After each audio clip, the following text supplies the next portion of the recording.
Today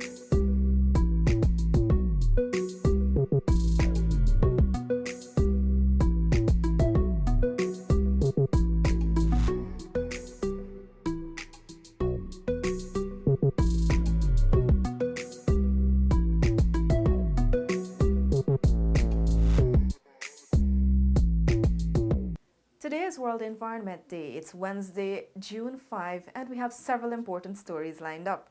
Move On Guyana Incorporated, a youth-focused organization, was recently launched in New York as part of Guyana's 53rd independence anniversary.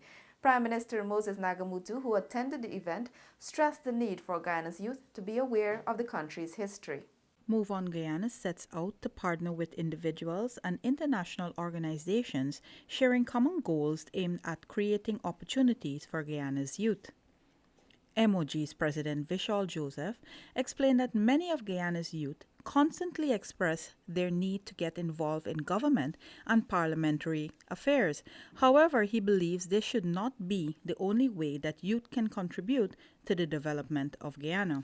You could be leaders in your community. You could govern from your home, because it takes leaders like yourselves, like the faces I see in this room, like the faces I see back home, to support each other. MOG's chairperson, Rickford Burke, reiterated the importance of youth participation in national development, starting with their full inclusion in the democratic process as registered voters. InfoHub spoke with some of the persons attending the launch on their thoughts about the development of youths in Guyana. Youths, you have a major responsibility to do what is right, and that is to get registered if you are not registered as yet, and to go out and vote, and not just to be registered so that you can have an identification card. You need to go out and vote. It's your democratic right to exercise your franchise. Guyana must be your other home too, because your first home, and you must not abandon Guyana. All my families who are here, I tell them the same thing. Go and put something into Guyana. We need to put something back into Guyana and help develop Guyana. I tell everybody that. I hope we are on the right track in terms of the control of our resources. I'm looking forward to that, and I'm looking forward to being home. At least I would love to be able to vote in the next year, next election. Prime Minister Moses Nagamutu, who delivered an address at the event, reiterated the need for our young people to know their history. And so we must balance youth with maturity and experience, or inject into youth the qualities of experience and maturity. And so when they begin to run things, they are running things with youth as their age and wisdom as their guide. That is what we want for the future. For InfoHub, Rebecca Ganesh. As Guyana observes World Environment Day, the fight to reduce air pollution is the main focus, given the importance of citizens' health and well-being. Did you ever stop to notice all the blood we shed before? Did you ever stop to notice this crying earth, this weeping shore?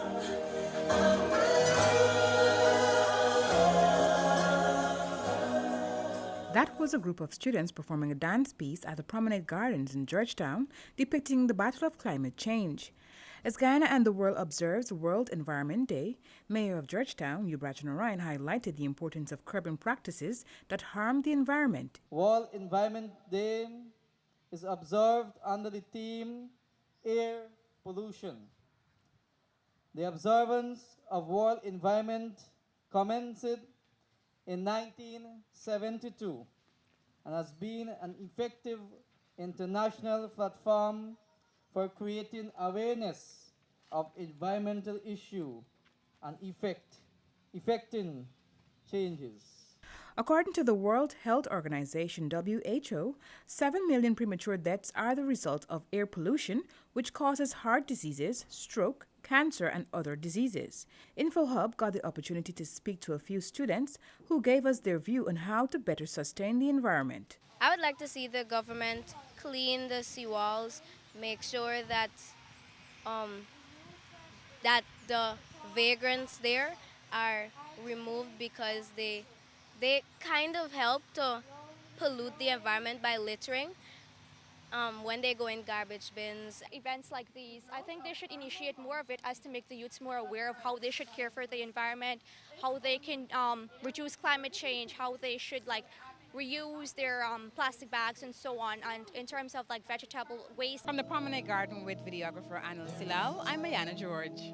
A combination of unfortunate events has resulted in the current power supply shortfall affecting the Demerara interconnected system. This was disclosed during a media conference today by Chief Executive Officer of the Guyana Power and Light Incorporated, Albert Gordon.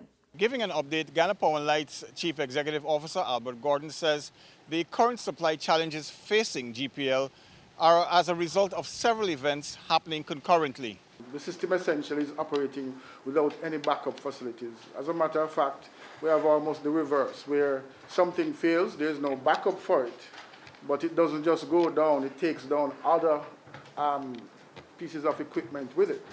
And that's partly also because the protection scheme that normally manages how failures in a power system operate is not what it should be as well. The main issue now for GPL is repairing the damaged submarine cable that links Vredenhoop to the Kingston power station.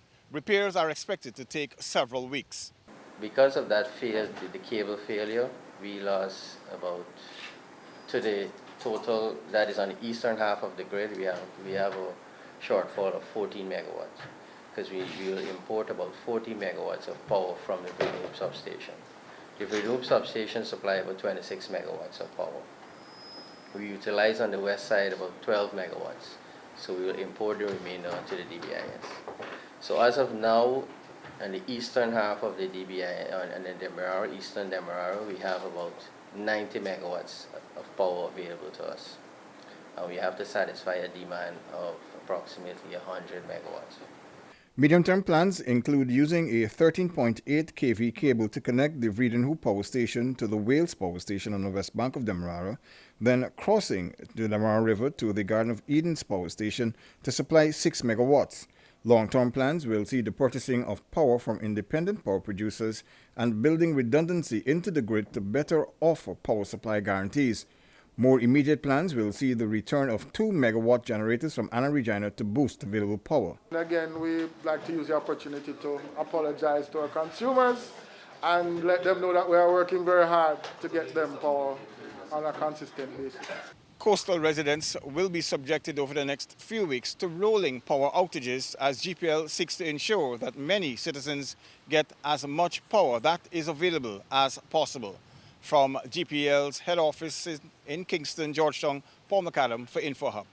The Commissioner of Police has issued a strong warning for persons to stop vigilante justice. You ought not to engage in what is referred to as vigilante justice. No less a person than the head of state has made it very clear that it should not be vigilante justice. The warning was given by Police Commissioner Leslie James at a recent press conference. This stems from a recent vigilante justice meted out to a truck driver involved in an accident that claimed the life of a child. The top cop said those persons responsible for the recent vigilante justice are being investigated. I wish to make it very clear that we are investigating recordings of persons who may have assaulted that driver. And once so identified, we will be taking action in terms of charges of persons who might have assaulted that person. On several occasions, citizens have taken justice into their own hands. The top cop is warning that such persons can be charged and placed before the courts. Isaiah Braffett for InfoHub. When we return, mainstay Waiako farmers to begin talks aimed at revitalizing the pineapple industry. And on this week's Small Business Focus, we take you into the kitchen of a self-taught successful cook. We'll be back shortly. Are you ready to embark on a truly epic adventure to an undiscovered corner of South America, where some of the most spectacular natural attractions are unveiled within a beautifully diverse landscape? From the wetlands and savannas to to the ancient mountains, magnificent waterways, and lush, enriching rainforest would provide a vast playground for some of the most exotic and breathtaking creatures on the planet, including many of the world's giant species. This untouched land of mystery and wonder serves up an exclusive experience for travelers. So are you ready for a new, awe-inspiring adventure? Welcome back to nature. Welcome to Guyana.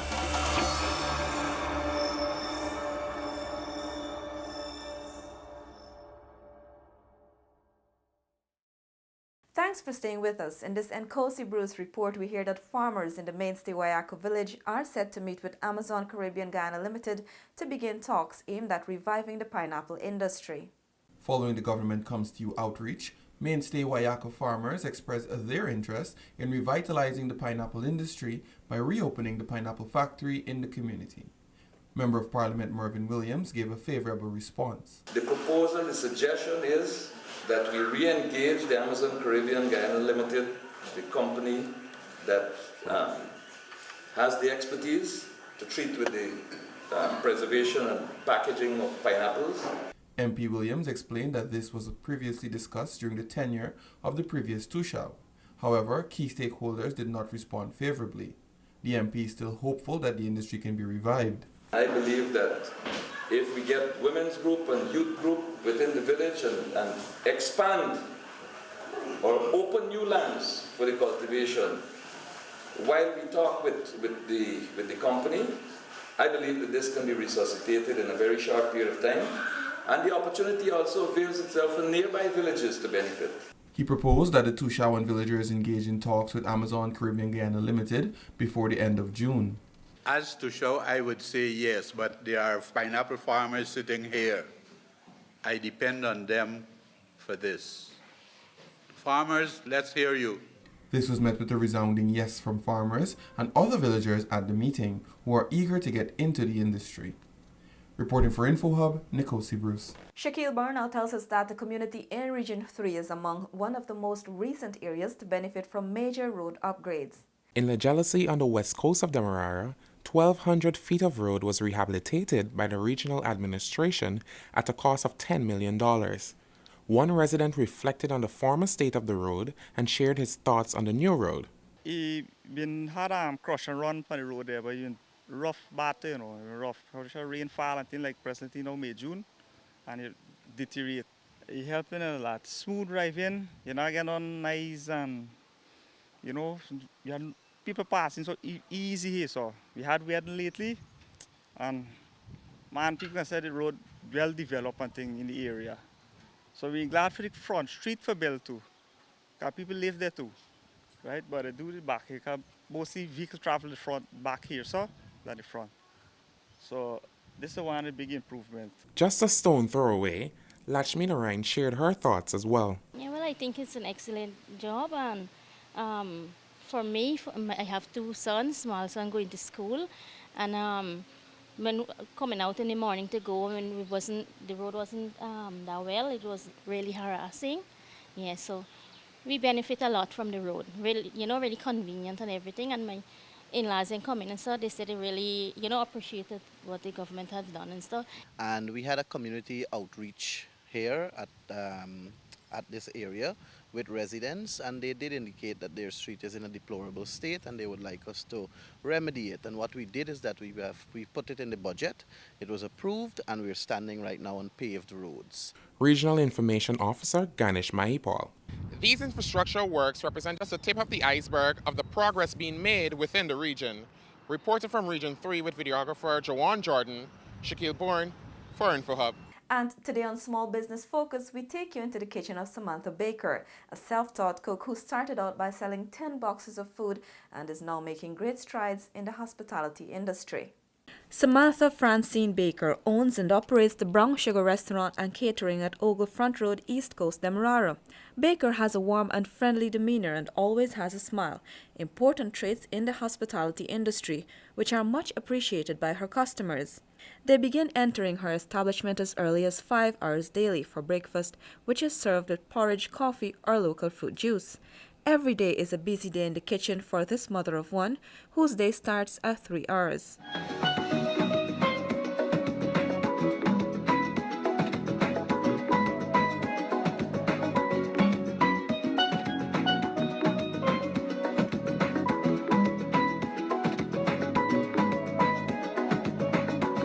Our business is basically food. We deal with food on a large scale and a small scale. We start with breakfast from in the morning with our usual bacon, saltfish, Korean curry, routine curry, our pastries, pinwheel, egg ball, cassava ball. But that is just for breakfast. Brown Sugar also caters for lunch. Every day we have a different menu. We change our menu, but every single day we cook curry. Because you know, Guyanese love curry, Guyanese love cook-up, Guyanese love fried rice. Baker says she always loved cooking, a trait she picked up from her parents and grandparents, but her passion was boosted when she was 13 and understudied at the Woodbine Hotel. And when they put me in the kitchen, amongst, you know, the older folks, I fall in love with cooking. And from then, I got this vision that, you know what, I'm going to own my own business. Prior to starting her business, Baker was the employee of an establishment in Georgetown. However, when her transportation cost was deducted from her wage, it was not paying off. Before I go down with 10, and then as people taste, I started going down with 15, then 20, then 25, and I actually started going down with a bus. The first day I went down with a bus with my bag. Then the second week, I started taking a taxi. Because it was so much food, I started cooking after them, you know? Interestingly, Baker never received much formal training in cooking, just a few crash courses at the Carnegie School of Home Economics. I taught myself use Google and, you know, ask a lot of questions. I asked people a lot of questions. People even came to work with me and actually taught me. Brown Sugar Restaurant is located at 13 Ogle Front Road, Airstrip Road, East Coast, Demerara. She can be contacted directly on telephone numbers 592-664-2732, 592-628-5590, or 592-222-5042. If you have a talent and a gift, you try to cultivate it. Because you never know. Maybe you might have a certificate or you may have a university degree, but then you have a gift and you're very passionate about that gift. Just make sure that you cultivate it. That's all for today. Connect with us on WhatsApp, Facebook, and YouTube.